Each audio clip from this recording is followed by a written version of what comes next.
Hey guys, Rick Shaw here. I just wanted to tell you, when I was at the VA yesterday, they want to give you the blood from somebody, which I refused it. I figured I'll just be weak. That's all. Well, they had a shot, and I can't remember the name. When the girl calls to set up my physical therapy, which I'm going to do a couple times a week, I got to get able to put my own socks on again, and I'll ask her what they do, and I'll write it down so you guys can know what it is in case if you ever know if anybody runs into it. You don't have to take the blood. They gave me this shot with two different chemicals in it, and I can just it went straight out of my brain. The name of it, I can't even bring it up. But I'll tell you what, I feel great today. The back pain is, I'd say it's 80% gone. I can stand up out of the chair by myself. I don't need any help. I walked the kids up to the bus today, and no problem. I didn't have any problem moving around. So the stuff worked really good. It was just that my red blood cells were in the tank again. It's from the cancer, but the numbers are getting better. I just got a call from them. They even got better than what they were, and also the blood work and all that came out really good for them. So, they like it. So I'm pretty happy about that. I hope it's going the right way. I was feeling it was going the wrong way. Like I was getting back in March and April again, where I couldn't get off the bed. Now I just pop right out of the bed, no problem at all. So I'm real happy about that. And my little ones are doing okay. Dorothy had a test at school in math, and I don't know what happened to her, but she wound up getting a D on it. She didn't apply herself, and I'm looking at it, and it's easy stuff. I'm like, well, sweetie, how could you get so many of these wrong? you, I said, this. So we had to sit and study up on that stuff. But then she did them here at the house, got every single one of them right. And I said, you got to do that in school too. They had a big test. And Maddie, I'm having trouble with his homework. I took his Game Boy. I don't know if it's a Game Boy. It's one of them little handheld games. And he came in. I asked him as soon as he came in. I said, "You got homework?" He went, "No." He lied to me. So I was a little bit pissed off this morning. And his mom went through his folder and found homework that it was a book he read. He was supposed to do like a little answer a questionnaire to make sure he read the book. That's all that's about. So I took his game off him, and he's not going to get that for a while. That really ticked me off. That's disrespect when they lie to you. I mean, he looked me right in the eye and lied to me, and that's not what you do to me. I'm like your lawyer. You don't ever lie to your lawyer. And here he did lie to his dad, and it kind of broke my heart a little bit. But he finished it up this morning, and I looked it over. It looked fine. He did. I didn't read the book, so I don't know if the answers are right or wrong or not. But he said he read the book, and he fired it off, and it only took him about 10 minutes to get this stuff done. So these kids, we got to be on them a little bit more. I think I've been a little bit lax on them in their schoolwork. So we got to work on them a little bit better. But I got the checking the oil on the bike. I was out this morning. We got a nice morning. The only thing, it was 56 degrees, but it was wind. It's windy, so the wind is cutting right through your clothes. That's like I told Dorothy when we head out on our trip. 2 pairs of pants. I'm going to have a couple T-shirts on, plus a jacket and my rain jacket over top. Gloves. We got her some real nice neoprene gloves. They're sealed real good so that she doesn't get wind and get her hands cold. Because she's got to be hanging on to me. I got to know that she's hanging on to me because it's going to be a pretty good trip. I don't want her getting sleepy, but she's all excited about this trip, and my daughter in PA is pretty excited about it too. Haven't seen him for a while, and her car, she's got one of them direct injection cars, and those are great cars as long as they're under warranty, and then Ford comes and chisels out all the volcanic rock that grows on your valve stems. But as soon as your warranty's out, you got to pay for that, and nobody does it. She's got a funny noise in it that even the mechanic don't know what it is. And these mechanics around that area, they've never run into this before. I know what it is, because I keep up with that stuff. But these guys are so busy, I guess they're not keeping up with what's going on. But that's it right there. There's nothing that's cleaning the bottom of the valves. Honda uses direct injection also, but they also have port injection. When you're doing your slow speeds, it's all port injection, which is really cool because then it blows some fuel down underneath the valves, and fuel has detergent in it, so it doesn't allow that volcanic rock to stick. But you go on YouTube and you can see them taking these direct injection little motors apart, and the bottom of the valves are just so full of crud and rock. It's like a rock. And they're taking a wire brush on a drill motor, and they're having a hard time getting this stuff off. I just say screw it and replace the valves. But I would be very wary. Something, I'm seeing tons of them on Facebook Marketplace, cheap. These direct injection little Fords, you get them for nothing. They're as 2016 for $1,500 because they know that they're just absolute junk. The government forced them into doing this direct injection crap. They want you to just keep buying more taxes. And every time, the thing that kills me is every time a car sells, the government taxes it. Getting so sick of all these taxes. And look at all the people that are retired, all the taxes they got to pay. You retire, you pay taxes. You're paying taxes on your Social Security. That's crooked as hell. You already paid taxes on that. But they're never going to stop. They're just going to, and then when you croak, they tax you again. It's a real shame. But it's windy, and it was raining this morning when I took Dorothy up. It was raining leaves on us. Same way with the boys. A lot of leaves are coming down. So, and right now it's windy as heck. I got my fuzzy muff. I was going to go outside, but I'm having a hard time. I'm still having a hard time warming up. The apartment is nice and toasty now. They fixed the heat, but this morning I saw it. Faye didn't see it, but I saw a mouse. So we got a mouse in here. So I called up the office and asked if they have any sticky traps or maybe a trap I could borrow. And we'll get him. He's standing right by the wall. I'm seeing where he's going. They had an inspection here yesterday. I guess they got to come through once a year and inspect all your apartments, or every so many months. Which nanny state, it was state people, and but it was a good thing. I told Faye it's probably they're looking for leaks or anything, because if you got a water leak up here, it's going to ruin the ceiling downstairs. And guess what? We had a water leak underneath the sink. It didn't leak into the floor because Faye had the big roaster pot there. But the roaster pot was full of water. So the maintenance guy came up yesterday. He's a pretty cool guy. He's as tall as me. And he went in there, and it was just a drain. I can't get under there, and my hands aren't strong enough to turn it anymore. And he went up under there and tightened her up. He says, no big deal. Fixed it right up. Pretty cool guy. Stuff like that. I'm glad they get on it right away because we don't need any headaches. I'm still coughing from us being frozen in here for so long. Dorothy's got the same cough. It's just I got a tickle in my throat right here, and I can't get rid of.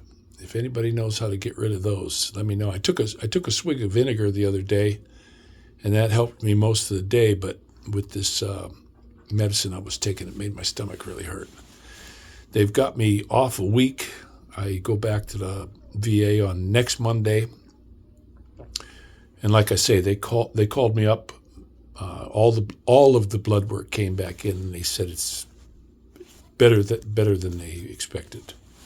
It could be a little bit better, but better than what they were expecting. So this chemo stuff they're giving me now seems to be working pretty good, I guess. But they won't. I need to get a wormer in me.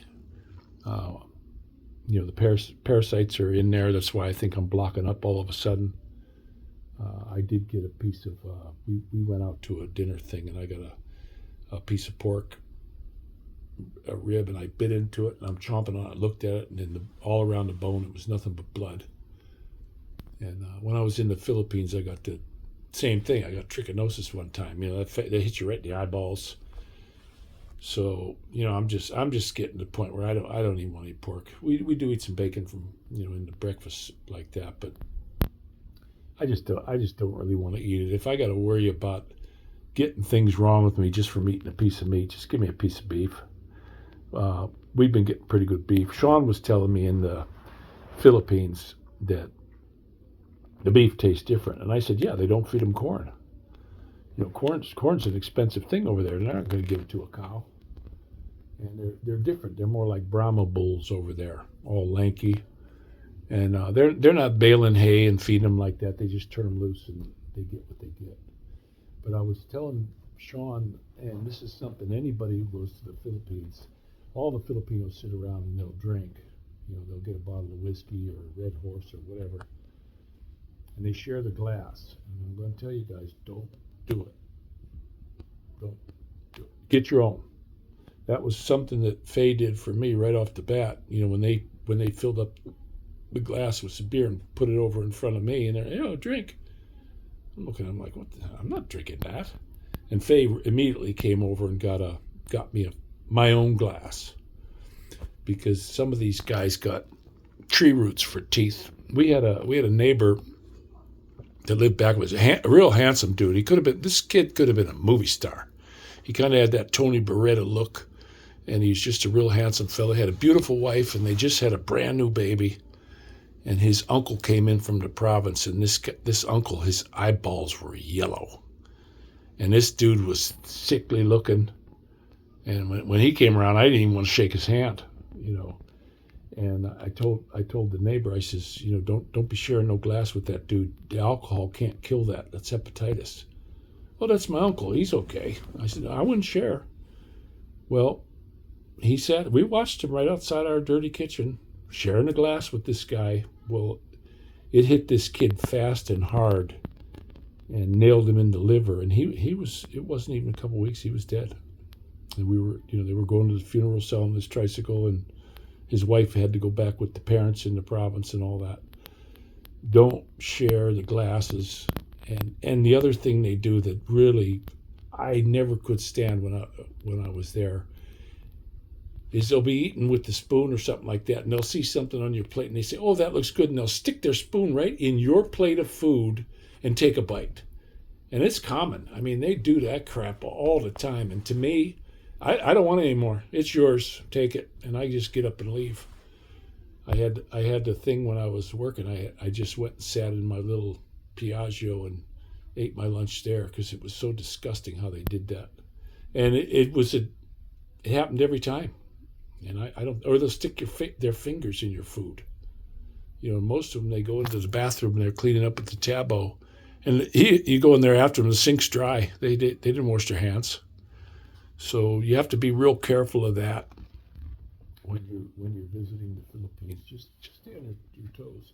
And when you're getting any kind of drinks at any fast food place or any place, be careful of the ice.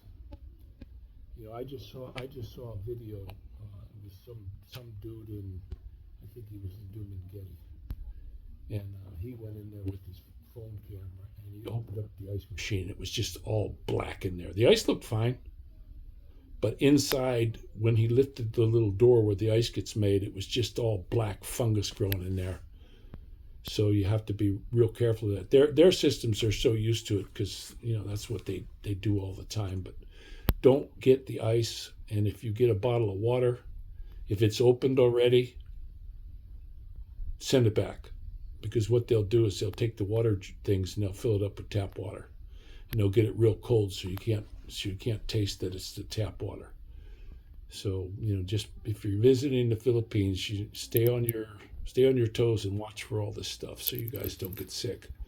Sean's there now, and he's going to be there for a whole month after Dorothy and I trip and boating and all that stuff. I think we're going to do a live stream together. He threw a big party, and he was a little bit bummed.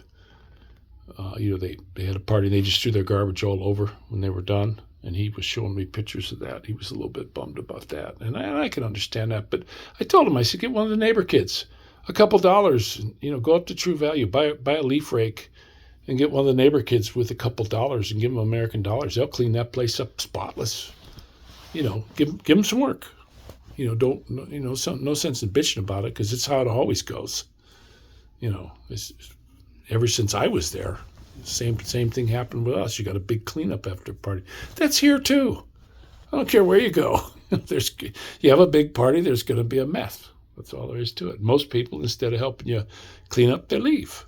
It's just the nature. It's the nature of things, and that happens everywhere, not just there. So I don't even worry about that. But I got my charger ready to go. This is my pump for the tires in case we have a flat. I'm going to go pick up Payday.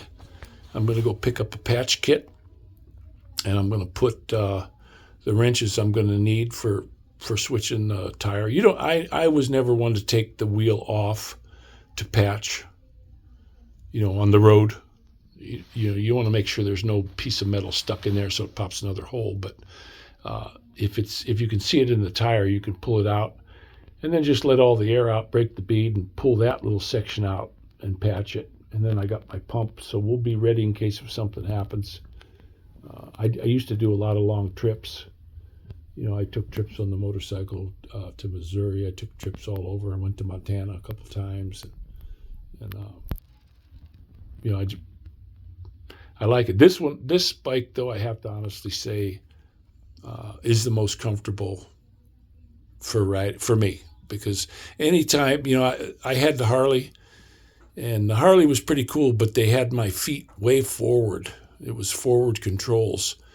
And that was the first thing I did on that bike. I had it moved to mid controls. I was looking at it. I'm thinking, man, I could do the job, but the dealer said, if you buy the parts off me, we'll put them on.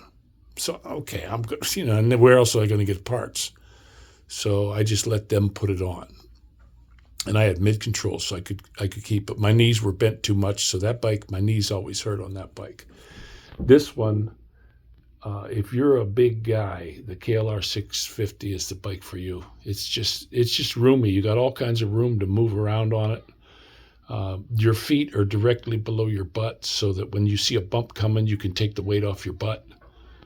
And you don't have to completely come off the seat, but you can get your weight off your butt. The foot pegs are really isolated well from the vibration of the bike. And the bike really doesn't vibrate that bad. For a one cylinder, it doesn't vibrate real bad. I was thinking, that DR Suzuki I had, that thing shook the living heck out of you. But I mean, I think it had more power than this one. It was a go-getter, but it was pretty shaky, and on a long trip, it buzzed your butt to where you got off and you were numb feeling. This one here, Maddie and I took a couple-hour ride here. It was a month or so ago, and we didn't have any of that. He said he got a little tired, and that's why I worry about taking him. But Dorothy, she says, no, I'm going to be awake. She's going to go to bed early. She's packing up her bag. She's all looking forward to this, and so am I. My daughter's 35 years old, and she's far enough away that I can't see her when I want to. And I don't want her coming out here and then her car break down, because it's okay if it breaks down around home because you got people who can help you out. But you get 100 miles from your house, now it's going to cost you a good bit of money, and I don't want her to run into that. And this bike, it doesn't have that many miles on it. We should be okay. The only thing you have to worry about is the doohickey, on these things. And but you don't hear. I never heard too much about that thing going bad and grenading the motor. So I'll let them check it when I bring it in for the thing. They came here to do the tire thing. I told the guy, look, I can't get out there. I got cancer. So he sent somebody. That was really cool. I was real happy about that. And I wasn't even here. They seen it. A good thing it was, they checked it. It's mine, and they switched it for me. So we're going to be good on that. We're getting everything in a row. I'm going to bring an extra quart of oil. This one doesn't seem to burn a drop, and the oil is clean as a whistle. So, but I'm going to bring some anyway. You never know what's going to happen. And I'm just looking forward to this trip. It's going to be pretty cool. They had 2 birthdays there, my grandson and my granddaughter, and I missed them, so I want to go see those guys and give them a big fat hug. So, but I'm going to go ahead and let you go, guys, and you take care. And this is Rick Shaw out.